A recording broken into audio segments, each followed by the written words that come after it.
Hi, my name is Siobhan, and you're watching Disney Channel. What? That's not what this is? Fuck. Alright. How about this? What's up, Unfuckers? This is Siobhan Colleen from Industry Explorers. You're listening to Unfuck My Business. No bullshit advice for business owners who want to be resilient as fuck. Without any further fuck-a-doodle-doo, here are your hosts. Hey everybody, welcome back to the Unfuck My Business show. I am Robin Sales, and I'm going to be leading the conversation today with one of my favorite people that I get to nerd out with about all things branding, marketing, advertising, and the impact that that has on your business. My friend, Shay Jeffers. Shay, say hello to everybody. What's up, people? How y'all doing today? So Shay, we are going to dissect and pull apart what tends to get all clumped together, which is the concept of marketing and advertising. Yes. Yeah. And I think, I talk a lot about the idea of commoditization. So especially in the branding space, getting a good solid brand helps you differentiate yourself, set yourself apart from the pack, and remove yourself from being potentially commoditized. So I think specifically about real estate agents. That's my favorite example. There are so many real estate agents that it could be really easy for consumers to go, well, all real estate agents do the same thing. And so it's the real estate agent who has to take charge of that narrative and go, no, we're not all the same. Here's how I'm different, right? And so when a marketplace becomes saturated, when a concept becomes overly used, that's when it becomes commoditized. And so I very much feel in the wake of Instagram and influencers, the concept of marketing has been commoditized, if you will. And people have a sort of general sense of what marketing is, but they tend to lump a lot of things in there, and they don't realize that there are different facets of marketing. There's different subsets of marketing. And there actually is a hierarchy of branding, marketing, and advertising that need to be deployed at the right place and the right time. And you have the way you sort of like conceptualize stuff and break it down for people, I really appreciate, because you come up with these things that are really easy for people to follow. So I want you to talk through what you've determined and help people understand the hierarchy of branding versus marketing versus advertising. Yeah, and this really came from the need of, like, when I first really stepped into from just being a designer or creative to an actual strategist and helping people craft these things. So when they gave me a product to create, they're like, specific needs. I'm actually fulfilling a specific need, just like not just giving gobbledygook.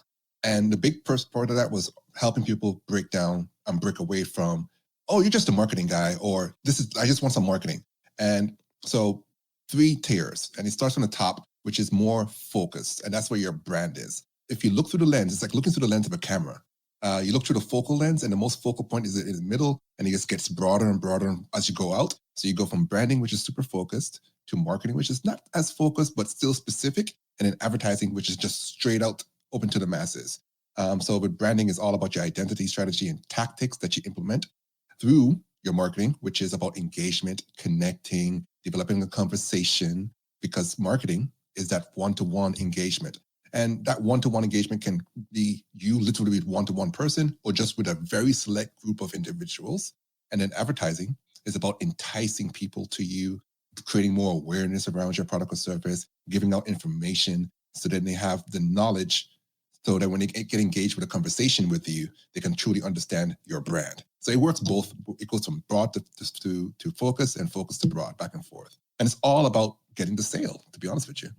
Absolutely. So I was actually just in a conversation yesterday where we were nerding out about the topic of branding and marketing and advertising and sales and how they all should be connected. And unfortunately, in many companies, they operate in separate silos.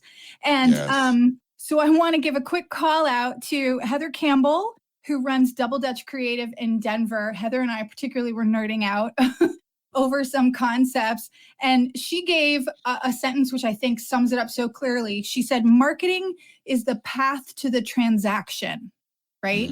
And so if we use your lens idea there. The advertising is drawing people in. The advertising is getting the attention, but it's the marketing, that more intimate back and forth, that should be the path to the transaction, the thing that makes people go, yes, I need to purchase this particular product or service.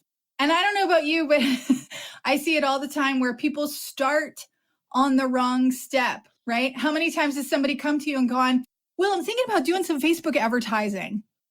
To whom? Right? What do you mean? What conversation are you creating? What are you going to be talking about other than here's a price and here's a product or service? I was at a training once where the guy was talking about digital marketing automation in specific. And, and he, same as us, gets those same questions about like Facebook advertising. And he's like, okay, so here's what you do. If you don't already have a clear conversation with a warm audience in mind for that Facebook advertising, what you want to do is go walk into the bathroom, take your wallet out of your pocket, and just dump it out over into the toilet bowl. Because that's what you're doing. It's just flushing your money down the toilet if you don't truly understand who you're targeting with this Facebook advertising. The other thing I hear all the time is, I need a logo or I need a website, and on our community calls, we have people coming to us for that all the time. Like, I need a website. Well, like, have you made a sale? Has your product or service been validated at all? Do you know if anybody even wants this, right? Yes. Is there an ask coming? Yeah. So they jump to logo. Well, your pretty logo doesn't mean anything if it doesn't resonate with the audience who actually needs your help and needs your product and service.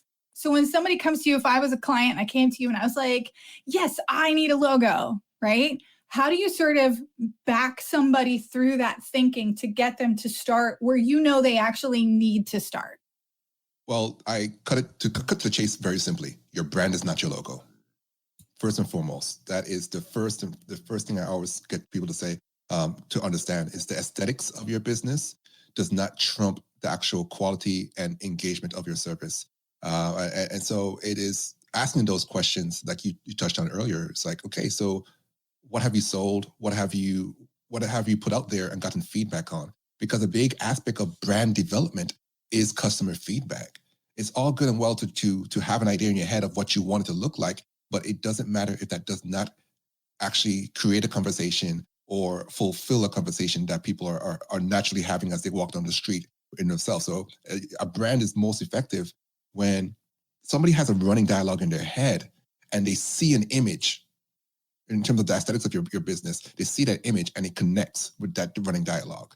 So without understanding that customer and that dialogue that's going on in their head, that conversation that you're trying to create and be a part of, we'll create a placeholder brand, get some feedback, and then do the true development afterwards.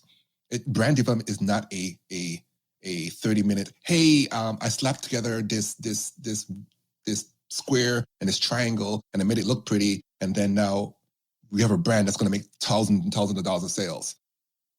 But you're not saying anything. Right. I love one of my favorite pet peeves is there's so many services out there that are offering like do-it-yourself logo creation. My inhale, exhale. Yes. That's a commoditization. I was having a chat about the commoditization of brand. And and that's another thing that kind of drove my desire to break this down, because the conversation was being commoditized. It was really becoming so overly simplified and, AI driven, where, just go to Wix and, they'll easily match. Like I cringe at that commercial where it's like, oh yeah, I want this brand to be more organic and natural, so I'm going to bring a mountain in. It's like, no, organic and natural to who?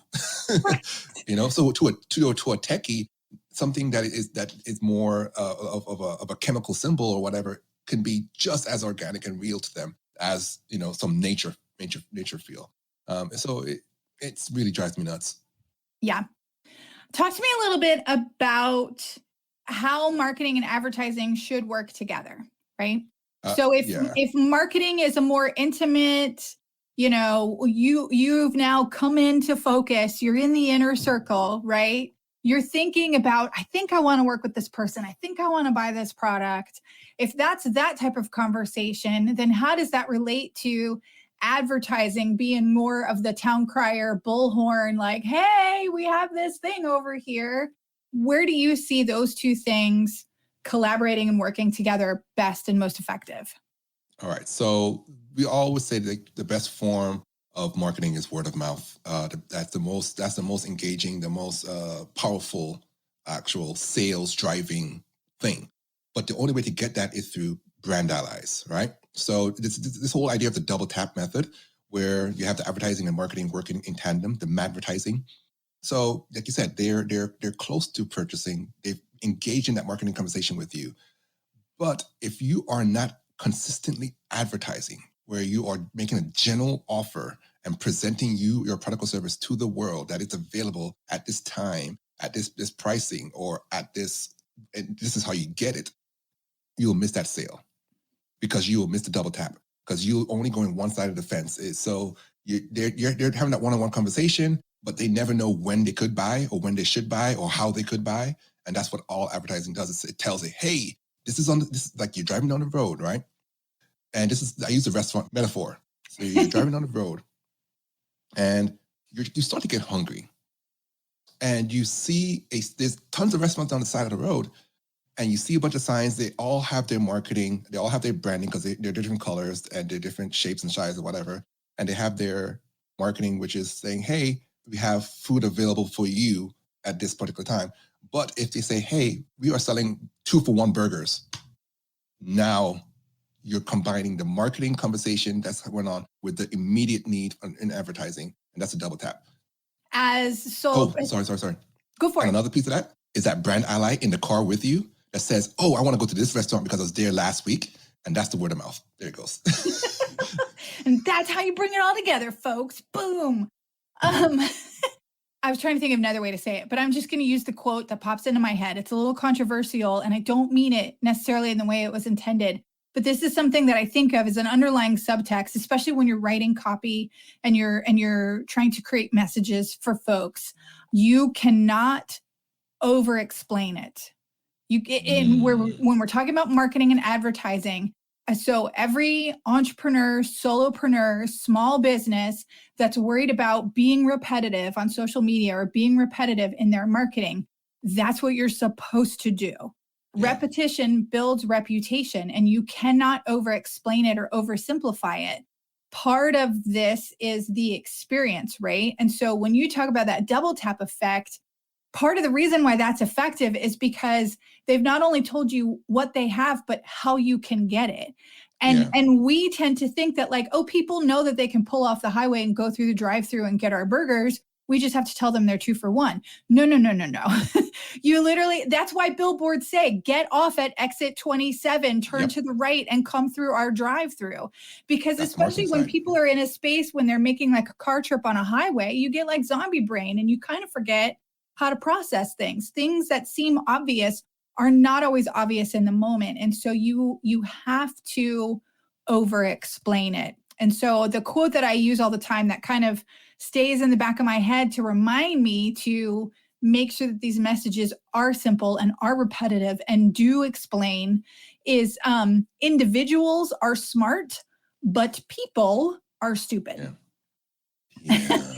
Right? And especially when you're in this sort of, I'm one of thousands of cars that are driving on the highway. If we continue with your restaurant billboard example, right? Do you know what it's like when like all of a sudden you've driven 20 miles and you don't remember the last time you looked at a sign or paid attention to like where you actually are, right? Yeah. So just having a billboard that says we've got juicy, delicious hamburgers isn't enough. Like you literally have to help my brain remember how to go purchase a juicy, delicious hamburger and how much it costs, right?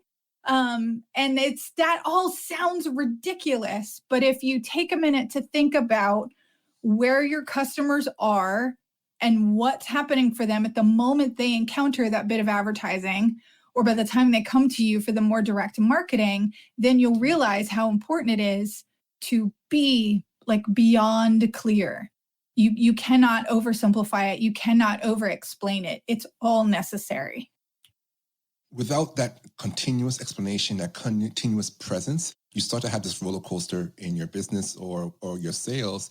And sometimes it's easy to get locked into one aspect of these three disciplines or the other. So like, focusing on your branding, but not having the marketing or advertising to maintain your presence and the ongoing conversation about your brand. Or you're focusing on the advertising, but you never say anything of substance. So people start to tune out because it's just noise. It just becomes white noise in the background. Or you're so honed in on your marketing and you're having that conversation. You're so engaged. I engage with everybody. I'm so good at engagement and building a community.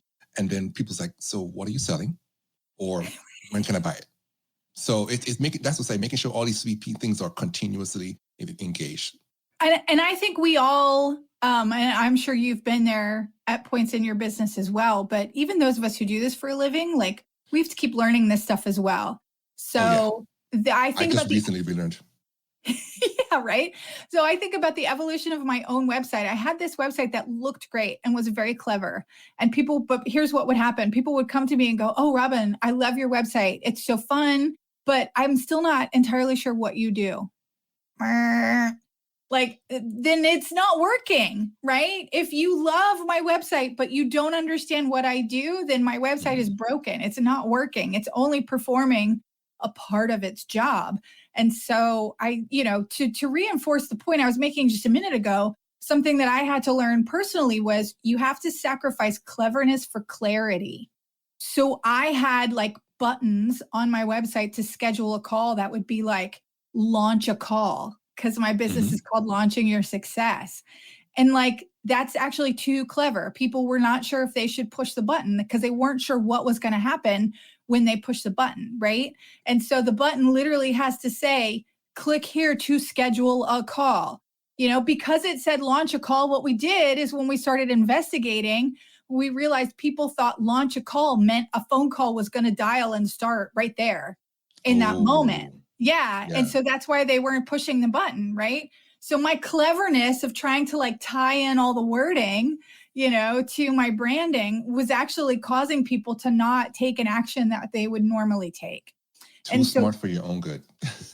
Well, too clever, which, go look at my report cards from school and you'll see that's been my problem my whole life. And I still have to keep going, okay. What do we really need to say here? And I do think you can balance that too, because there are some brands where you do want some of that cleverness and craftiness to be there as part of the messaging and be there as part of the marketing. Or I think about some clients I have where they've cultivated very specific language because of the industry and things that they're in. And I don't just mean jargon, but like there are certain industries where there's a way in which people speak within that community and within that industry, right? And you want that to be there. But when it comes time to pushing a button, taking an action, you want the cleverness to lead up to the action, but you want the action to be very super clear. Click here to schedule a call. I can use all my fun, clever language to lead up to that button, but the button needs to be super clear. Click here to sign up for our email list. Like you have to tell them exactly what's going to happen the minute they click that button. And so it's hard sometimes to turn that mirror back on ourselves. And you need that outside help and that outside influence sometimes to help you realize where you've overcomplicated things in your own messaging and in your own branding and marketing. Very, very true. And I like how you said you didn't add advertising to that piece. You just said branding and marketing, and you didn't talk about advertising because that clarity is the most important part of advertising. The best jokes have the simplest punchlines. Yes. She used like one word, 3 words, and then she did it. And then everybody's busting to laugh because that punchline was just, everybody understood it. And another thing is making sure that it's accessible, properly accessible, making sure that you're projecting that message correctly across the whole spectrum. Yeah, those things. And we have to remember, you've talked around this, but I think I want to be super clear for people who are listening that like you do have to actually ask for the sale. Like You do have to actually say, and this is how much it costs to buy. Do you want to sign up right now? I'd love to get you started. Can you start today? Yeah. Whether, and I could go down a whole rabbit hole about closing techniques from a sales training perspective, and a soft close and a hard close and an assumptive close. And, there's all these different ways that you can approach it. But ideally, it should sound authentic. It should sound natural. It should sound intentional. But we do have to actually ask for the sale and tell people how they can purchase the thing and buy from us. You and I have a mutual friend, Liz. Hello, Liz. Hi, Liz. She's and awesome. She, at one networking event, she made a very good point, which is reducing the steps and reducing the friction in that sales process, which it's tied, right? So if the advertising is leading to the marketing, which is leading to the transaction, leading to the sale, right? We want to reduce the friction points in that and make it as easy as possible for them to click the button to buy or to sign up or whatever it is we want them to do. And so she made a very good point, which felt like a punch in the gut at the time, but has stuck with me, which was like, you should always be ready to take the sale. Like if we're having a great conversation here in this moment and I want to buy right now, like if I'm ready, I want to buy right now. Don't make me wait. Because my sales process at the time was like, great, I'm so happy you're interested. I'll send you an email when I get back to my office. And then you have to click the link and then you have to fill out the form and then you can purchase the thing. Like there was like 5 steps that involved waiting until I got home, right? And she's like, no, you need to have the little thing in your bag. You need to plug it into your phone. You need to track my credit card and I need to be able to buy from you right now. Capture the interest in that split second. PayPal.me/strategics, STRATGIX. Like it's just that simple. Like having those links in the email, in hand, on hand, ready to go. Yes. I have stuff that I keep on a notes app, right? And so if I don't have the dongle, or on my new phone, the dongle doesn't fit, right? I would need an adapter. So having a customized link, and I go, great, I'm so excited. Here, I just texted you the link. You can click it and sign up and complete the purchase right now, right? So having those things so that the friction is minimized and making the information available. We had, I don't know if you were on that call, but in one of our Tuesday night community calls, we had somebody who was kind of talking us through their new business thing. And we were all like, great, send me a brochure, send me to a website. And she didn't have it. And it turned out that there was a valid reason why she didn't have it. Like it was new, and that stuff was still being built. But like, if you're going to start talking about it, then you need to be prepared with the things that people are going to ask for.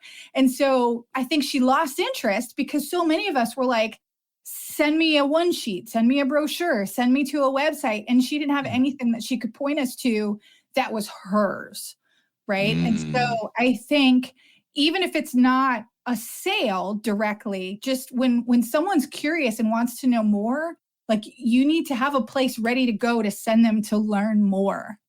Never be a dead end.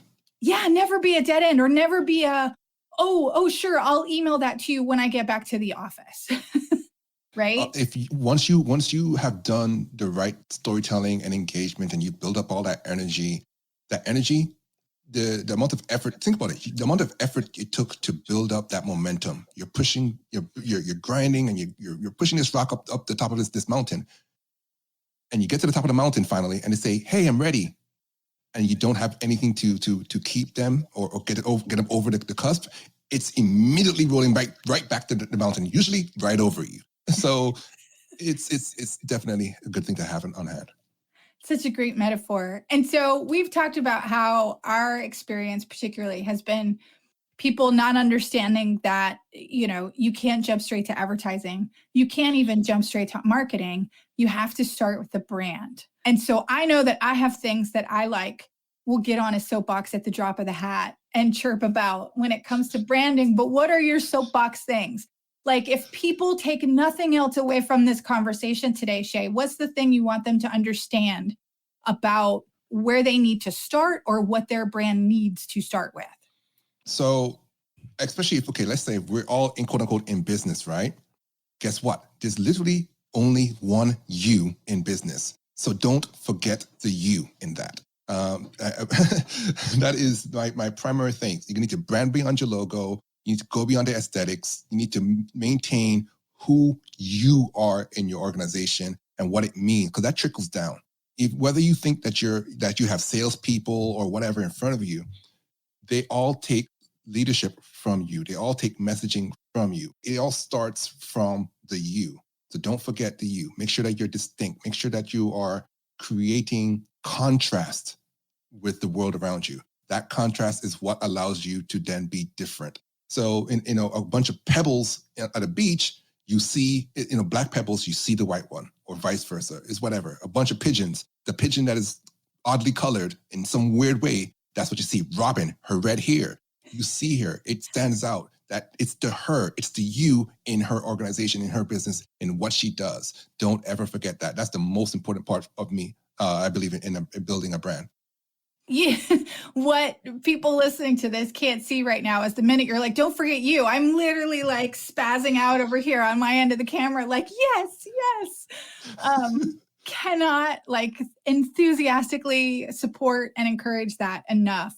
And I think understanding that it really does start from you. And let's talk about folks who are entrepreneurs for a moment. All of this applies. Whether you're running your own business, you're a part of somebody else's small business, or you're a part of a larger machine in a corporate setting, right?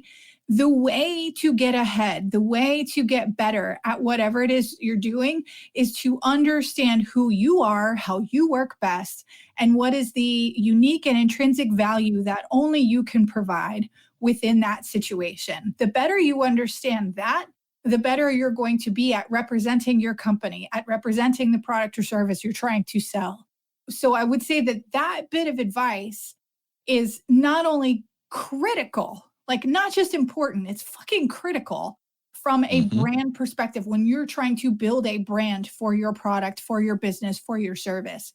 But that bit of advice is also applicable in just building your own personal brand within anything that you're doing.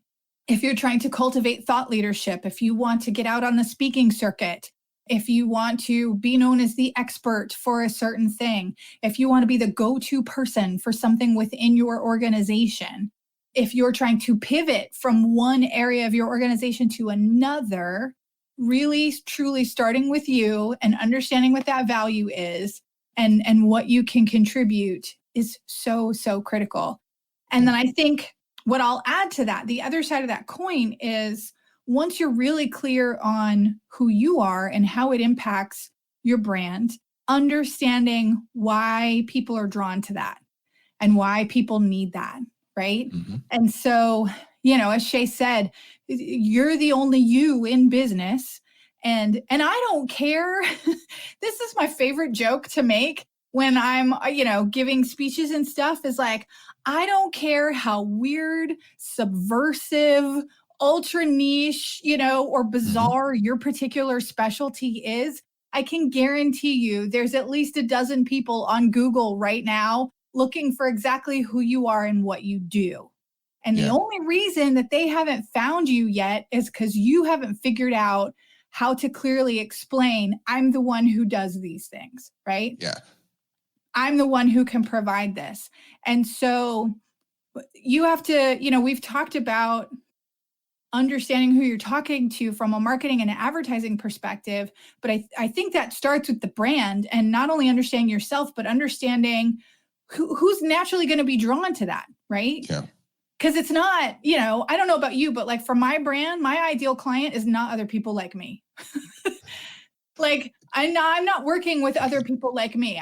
People are coming to me because of these things that I do and have. Yeah. And I'm filling a gap or I'm providing something that's not already there, right? And so it's one thing to understand who I am, but that if I don't understand why people would be drawn to that, I'm going to aim my marketing and advertising in the wrong direction, right? So I don't want to aim my marketing and advertising towards people like me. I want to aim my marketing and advertising towards the people who are looking for people like me. Yes, you want to have the right people in your viewfinder, kicking it back to the idea of the camera lens and the focal point and all good stuff. You want to have the right seen in your focus. Like I love that part about that. There's at least a dozen people, and to me, I'll say there's at least 1,000 people, and the way this works, because your brand has a subculture, and that subculture has another subculture on top of it. So I definitely believe in the whole idea of the 1,000 community, and developing that organic sense of who you are, getting that out to 10 people, and then those 10 people into 10 more people. And now you have a growing group of individuals that is focused on a similar shared value, and they want to be part of a community. They share the language. I think Jenks was talking about it last time in guerrilla marketing, was shared values, shared language, shared forms of communication. And that's where you kind of start from. In terms of finding those individuals that are not like you, but need your services to fill the gap. Once you understand yourself, you can then take a glimpse at what things you aren't. And then once you understand what you aren't, combine those and then find the overlapping areas where you can fit in to improve those things for other individuals. So I have 5 forms of people that they can use. It can be an educator, you can be an energizer, you can be an engager, a doer, or somebody who likes to put out directions. Well, you're one of those 5 things. And me, I'm an educator and an energizer. I like helping, supporting causes, and I'm always out educating. You find those things that you are, and you leverage those strengths. Yeah. Don't be afraid to leverage your strengths. Absolutely. Leverage your strengths. I'm a big believer in screw your weaknesses. They're weaknesses for a reason. Don't waste your time trying to improve the areas where you're weak. Like, no. Hire somebody, find a system, find a software that does those things. If they have to be done in your business, and we all have those things that have to be done in our business that don't float our boat. So be smart about how you leverage your time, because that's going to allow you to do exactly what Shay said, which is leverage your strengths, right? So find out the things that you are and the role that you can fulfill for the people who are looking for you, and focus on that. And don't waste time trying to figure out how to be better at things that you're not good at, right? And let's bring this back around, because something just connected in my head, Shay. Let's bring this back around to marketing and advertising. Yeah. There's a lot of, when we go back to the concept of marketing and advertising being heavily, and branding even being heavily commoditized right now, there's a lot of people pitching scripts, pitching funnels, pitching swipe copy, right? Yeah. Here, use my swipe email copy. Here, use this funnel that I've already built. Oh, here, all you need to do is follow this pattern for your email onboarding, right? What is the biggest problem with that? It's not you. Yes. Ding, ding, ding, ding, ding. It's not that you. Now, I'm not going to say you can start, because if it helps you get rid of the blank page problem, that's fine. But you have to then take this stuff and test it and get feedback and get data, like we talked about, and start to learn your way of speaking. Like you have your own way of talking. So far in your life, you've gained friends and community by speaking a certain way, by having a certain language. Don't diminish that. If you talk with big words, talk with big words. Like there are people who want that from you. If you talk like, you're from, you're just a bloke from Australia, talk like that. Like it's just your thing, and it's going to resonate with the people that is going to gain the most value from you, and the people that you can then generate the most feedback, the most community, the most value, the most connectivity, all with. You have to start speaking your language. Yeah, 1,000%, and I love the idea of, if you are facing that sort of blank page, use these things that are out there abundantly at the moment, but use it as a starting off point. Don't just copy, paste, and go. It doesn't work. Because let me tell you, especially right now, consumers are pretty fucking savvy, and they can smell a formula and they can smell a funnel from a mile away. Like, look, no shade to ClickFunnels, but when you send me to a link, I can tell in about 3 seconds if it's ClickFunnels, right? And so you just like, if you haven't taken the time to customize the fuck out of that and really make it your brand, if I've ever been through ClickFunnels or if I have any familiarity with it, I'm going to sniff out ClickFunnels in about 3 seconds, right? And positively or negatively, that's going to impact my impression of you and your brand. Yes. Right? If you went to a LinkedIn lead generation course and are copying and pasting their, DM things to send me a DM in LinkedIn, and I've already gotten The 4 worst. of those, from other people who graduated from the same course that you did, guess what? That's going to impact how I view you and your brand, because you can't even fucking take the time to make it sound like you, right? Yes. So Like, hi, Shay. I read your profile and I seen that you've had a great journey, just like me. I'm new to the area and just want to get to connect with you. Like, I don't even have a journey on my profile. Like, what are you talking about? Or we all like the MLM situation where you're walking down the street or you're in the grocery store and it's like, hi, so are you in the market for new income or new opportunities? No, I'm not. I've been down this road. I know exactly where this is going to end. I'm cool. Goodbye. And here's the thing. I wish there was a way that I could tell. God, this is going to make me sound like an asshole, but I'm going to say it anyways. I wish there was a way that I could tell LinkedIn, like, I don't need any more bropreneur LinkedIn lead generation people. So please stop showing them my profile as someone that they should connect with, right? I don't need any more of them. And then I really want to respond to these guys like, the whole reason you found me proves that I don't need your lead generation bullshit tactics, right? I showed up on your page, dude. You're reaching out to me. Clearly, my shit is working. That drives me crazy. So I think there's a lot of that. There's a lot of stuff out there that will tell you, you just need to follow this process or follow this formula or copy and paste these emails that are guaranteed to work and guaranteed to get you results. And it is sort of that same MLM philosophy of being a numbers game. And if you want to play a numbers game, great, go for it. But just understand that, like, everyone who's not one of the winning numbers in that numbers game now has a shitty impression of you. And I Unless think you're if you're selling gas, truly it doesn't trying to, work. if you're truly trying to cultivate a brand, then you don't want to create any opportunities for that, right?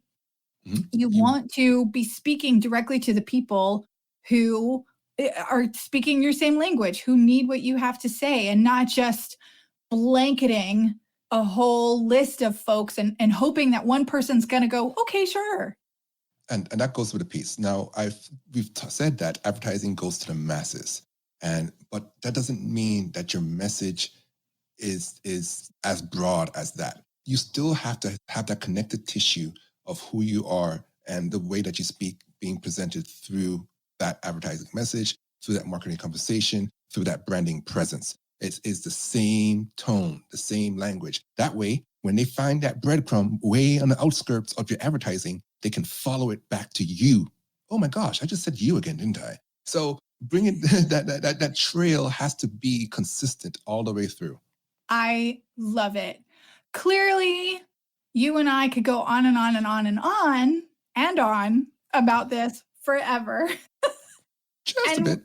And we both have some horror stories that we've touched on a little bit, but I'd love to hear, if you could, before we wrap up here, do you have any examples of a success story of, like, when they came to me, it was like this, and here's what we worked through, and here's the results that they're getting now. Can you share like a quick case study with us of when you figure out how to do this and how to do it in the right order, this is what can happen? Yeah, actually, it is a mutual friend. And I was happy to hear back that they took the general concept of messaging, of really leaning into their community and what that community means to them and how they speak to that community, and making sure that they weren't afraid to share themselves with the community. They then took that and over the course of 2 years, doubled their business year after year. So it's the power of showcasing you. You will find the returns to be exponential, because now people aren't just invested in your product or service. They are invested in you on a regular basis. Like, now you're in their head on a day-to-day and a moment-to-moment basis. They're thinking of you. They're not just waiting to see the advertisement. they're now brand allies. They're speaking out about you and your organization and what you're accomplishing. And that's what they did. The next 2 years, they just really took the time to express themselves, learn more about themselves, and express it fully. And that doubled their revenue. Yeah. And I think so many folks out there right now need to hear that, because there's so many folks who are thinking, well, I can't share that. I can't truly be myself. If I was truly myself, nobody would want to do business with me. No, dude, actually probably 2, 3, 4 times as many people would want to do business with you if they really knew who you were. Yeah. It's a bit of a paradox, but I think we just have to lean in. The more you lean into that paradox, the better it's going to be on behalf of your business. Oh, Shay, my friend, thank you so much. This has been so fun. I love sort of dissecting this. Thank you for crystallizing it in a way that I think people will easily be able to wrap their head around. I love the driving down the highway restaurant billboard analogy. That's going to stick with me in particular. I think it's such a great way to explain the impact of this and how one thing connects to another. And I cannot reinforce enough that it all starts with you. You have to really understand who you are, how you add value, how you can be of service to people, the types of people you can be in service to. And then if you really get that right, if you get that core of your brand right and build out your marketing and your advertising from there, that's when the magic happens. That is when the magic happens, folks. So if you do nothing else, folks, please take some time today to think about, where did I start? Did I start at the end and did I start with advertising? Did I start in the middle and I start with marketing? Or did I start with branding? And even if you did start with your branding, is it truly clear? Have you taken the time to really understand who that ideal audience is and why they need you specifically? And how can you make your branding, your marketing, and your advertising messages speak more clearly to those folks? Take a few minutes today. Think about if you can get clarity in any of those areas. And if you have more questions, you can always email us. We love getting questions in from our community here at Unfuck My Business. So you can email us at WTF@unfuckmybusiness.com. And we always love dissecting these things on our Tuesday night calls as well. So if you're not already in our Facebook community, click the link that's in the show notes. Get your ass in our Facebook community so that we can help you master your marketing along with everything else for your business. Shay, thank you so much for joining me today. And we will see you next Tuesday. Bye, y'all. Ciao.